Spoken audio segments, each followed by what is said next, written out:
नमस्ते किसान भाइयों। आज का हमारा जो टॉपिक है अमूल्य आमची खेती इस यूट्यूब चैनल का, वह है कपास की फसल में किस तरह से प्री एमर्जिंग यानी बुआई से पहले के तणनाशक का इस्तेमाल करना चाहिए।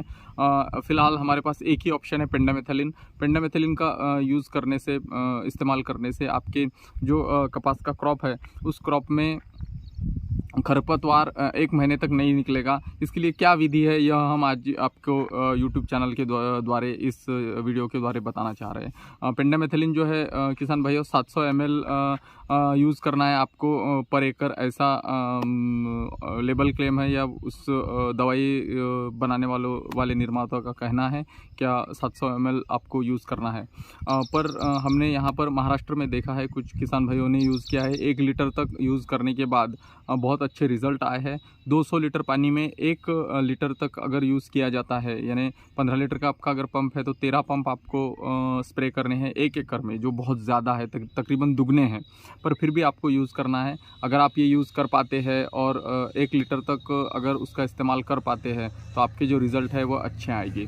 अब आपको करना क्या है, अगर आप कपास की बुआई कर देते हैं, बुआई के बाद जो आपने बैल से या ट्रैक्टर से जो भी लाइंस खींची है, उन लाइन के बीच में आपको स्प्रे करना है। अगर समझो 1 एकड़ में आपकी 50 लाइंस आ रही है और आपको अगर 13 पंप इस्तेमाल करने हैं तो तकरीबन 3.5 से 4 लाइंस एक पंप में होना चाहिए। इस तरह से आपको प्लानिंग करना है। मारते समय इतने आराम से चलना है कि दवाई पूरी तरह से ज़मीन पर दिखाई पड़े, या दवाई की जो बूंदें हैं यानी दवाई जो है वो गीली हो जाए। इस तरीके से आपको इतना ज़्यादा डार्क स्प्रे आपको यहाँ पे पेंडामेथलिन का करना है। बहुत सारे लोगों का कहना है कि पेंडामेथलिन से हर प्रकार का जो ये तन है या खरपतवार है वह कवर नहीं होता, पर अगर कोशिश की जाए, अच्छे से मारा जाए तो कुछ कंदवर्गीय खरपतवार अगर छोड़ दिए जाए तो जो बीज से उगने वाले तकरीबन सभी खरपतवार, कुछ किस्म के खरपतवार छोड़कर आप कवर कर सकते हो। और सबसे इम्पोर्टेंट ये है कि आप 550 रुपये के खर्च में अगर 1 एकड़ में आपको कुछ खरपतवारों से भी अगर राहत मिल रही है और प्री एमर्जिंग में अगर खरपतवार 1 महीने तक नहीं निकलते हैं तो यह आपका बेनिफिट है। उसके बाद जो है तो आपको करना ये है कि कपास के जो झाड़ है वो 3 पत्ते के होने के बाद हिटवीड मैक्स या हिटवीड एजिल, ये जो गोदरेज कंपनी का खरपतवार है, वह आपको स्प्रे करना है। वह खरपतवार जो है वो झाड़ पर अगर उड़ भी जाए तो उससे कोई दिक्कत नहीं आएगी।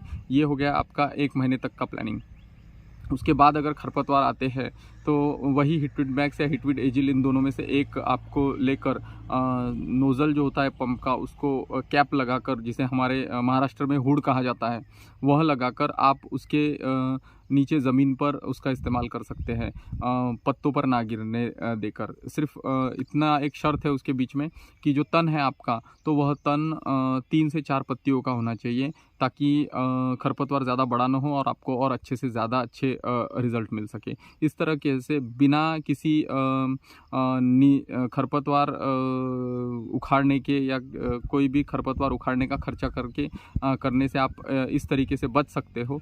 और जो भी लेबर का जो खर्चा है वह भी आप बचा सकते हो। सिर्फ यहाँ पे स्प्रे करने के लिए लेबर आपको लगेंगे, और थोड़ा सा उन्हें वह टेक्निक जो मैंने आपको वीडियो में बताया है कि पहले बार में आपको हिटवीड मैक्स या हिटवीड एजिल, इन दोनों में से एक कॉम्बिनेशन लेकर आपको स्प्रे करना है। झाड़ पर उड़ा भी तो चलेगा। उसके पहले पेंडामेथलिन जो था, मैंने वो कहा था, वह उसका स्प्रे करना था। और उसके बाद जब थोड़ा सा कपास का झाड़ 1-1.5 फुट हो जाता है और नीचे उसके नीचे ज़मीन पर आजू बाजू में जो तन निकलता है या खरपतवार निकलता है, तो वह आपको उसी हिटवीड मैक्स या हिटवीड एजिल में से एक कॉम्बिनेशन से आपको स्प्रे कराना है, झाड़ पर नहीं उड़ने देना है। इस तरीके से आप खरपतवार उखाड़ने के लेबर खर्च से आप पूरी तरह से बच सकते हो। धन्यवाद। जय हिंद।